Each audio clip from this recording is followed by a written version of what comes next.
क्योंकि बहू झूठ नहीं बोलती। सुधा और राकेश के 3 बेटे थे। शादी के बाद तीनों माँ बाप से दूर रहते और सिर्फ त्योहारों में आते। माँ जी, पिताजी, अगली बार आप लोग हमारे घर आइएगा। अरे नहीं बहू, सब यही आ जाते हैं तो घर खिला खिला लगता है। हाँ बहू, तू हमेशा बुलाती है तो जरूर आएंगे तेरे पास भी। हाँ हाँ, दीदी का घर बड़ा जो है, सब कुछ अपनी शादी के बाद दीदी को ही तो दे दिया था। हमें भी दिया होता तो हम भी बड़ा घर लेते। क्यों सुनील? अरे नहीं नहीं, पापा ने सबको एक बराबर ही दिया है। छोटी बहू, क्या चाहिए तुम्हें, बोलो। वो आपके सोने की चेन वाली घड़ी है ना, वो अगर आप मुझे, तभी वहाँ मजली बहू भी आ जाती है। और मुझे ना आपका मंगलसूत्र कितना लंबा, सुंदर और भारी भी है।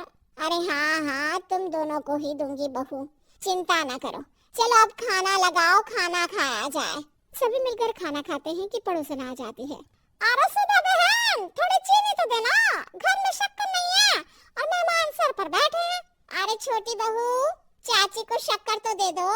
अरे मछली दीदी, आप दे दीजिए ना, मैं यहाँ कम आती हूँ तो मुझे पता ही नहीं है कि सासू माँ सारी चीजें कहाँ रखती है। और तुम ना कौन सा यहाँ रोज शक्कर फाँकने के लिए आती हो, मुझे भी नहीं है पता। तभी बड़ी बहू हाथ में चीनी की कटोरी लेकर आती है। चाची, शक्कर आप लोगों का बड़ा सहारा है माँ जी और पिताजी को, वरना हम लोग तो यहाँ रहते ही नहीं। आप जैसे पड़ोसी हैं तो हम निश्चिंत हैं। और जीते रहे बहू, अब तो ये घर पड़ोस कम परिवार ज्यादा लगता है। सुधा अपनी बड़ी बहू को देखकर बहुत खुश रहा करती थी। वो उससे अक्सर घंटों बात भी किया करती, लेकिन दोनों दूसरी बहुओं का भी वो समझती थी कि शायद छोटी है, वक्त आने पर संभल जाएंगी। समय आ जाता है जब सभी को वापस जाना होता है। माँ जी, हम लोगों की फ्लाइट पहले है, हमें इजाजत दे। वो सास के गले लगकर चली जाती है। थोड़ी देर बाद छोटी बहू कहती है, माँ जी, मैं ना ये सोफे के कवर और चादरें ले जा रही हूँ, यहाँ तो ऐसे ही पड़ी रहेंगी। हाँ हाँ बहू, ले जा, और कुछ चाहिए तो बोल। और तो चाहिए बहुत कुछ, पर चलिए कोई बात नहीं, अगली बार ले जाऊंगी ना। ऐसे ही मंजली बहू भी घर का बहुत सारा सामान ले जाती है। सभी के जाने के बाद सुधा राकेश से कहती है, घर कितना सूना लग रहा है ना। हाँ, और खाली भी।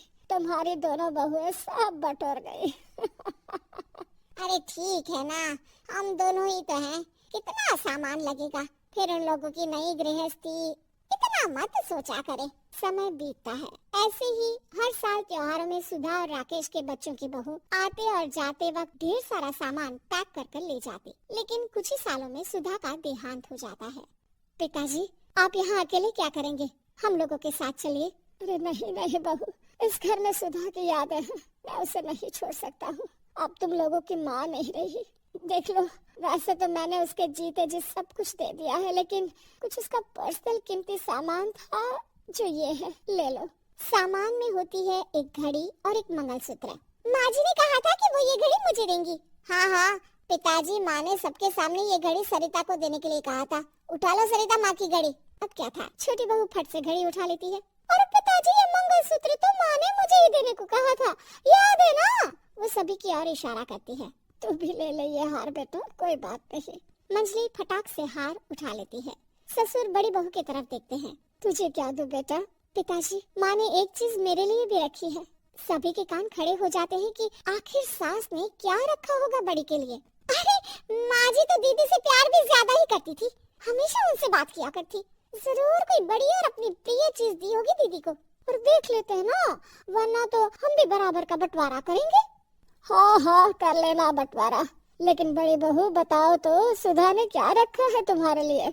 अभी तो हम लोग यही हैं पापा जी, जब जाने लगेंगे तो बता दूंगी। बड़ी बहू के मुंह से ये बात सुनकर बाकी दो बहुएं सोचने लगती हैं कि आखिर क्या है जो दीदी को सासू माँ देकर गई है। दीदी, ऐसा तो नहीं ना कि पूरे घर का आधा हिस्सा माँ बड़ी भाभी को देकर गई हो? तभी वहाँ ससुर आ जाते हैं। नहीं नहीं, ऐसा कुछ नहीं है, मकान तो तुम तीनों का बराबर से है। देखो, बड़ी बहू से तुम्हारी सास ज्यादा जुड़ी थी, न जाने क्यों घंटों बात किया करती थी, पता नहीं क्या देकर गई है उसे। और ससुर जी, आपको क्या पता, चालाकी से पूरे घर के पेपर में साइन करवा लिए हो, या फिर कोई छुपा गहना। आखिर मकान पूरा तो आपने सासू माँ के नाम ही कर रखा था ना। अब घर में ये सस्पेंस बन जाता है कि आखिर बड़ी बहू क्या लेकर जाएगी। फिर वो दिन भी आ जाता है जब बड़ी बहू के जाने का समय हो जाता है। बेटा, परसों तुम चली जाओगी, बताया नहीं, माँ ने तुम्हें क्या दिया?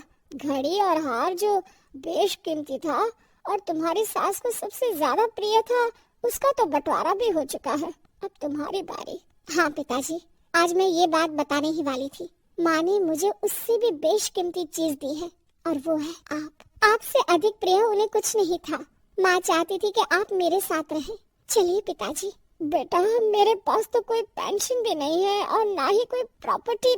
लेकिन आपके पास संस्कार है पिताजी, जो मेरे बच्चे आपसे लेंगे, तो आपको ले जाने पर स्वार्थ ही है मेरा। चलिए ना पापा।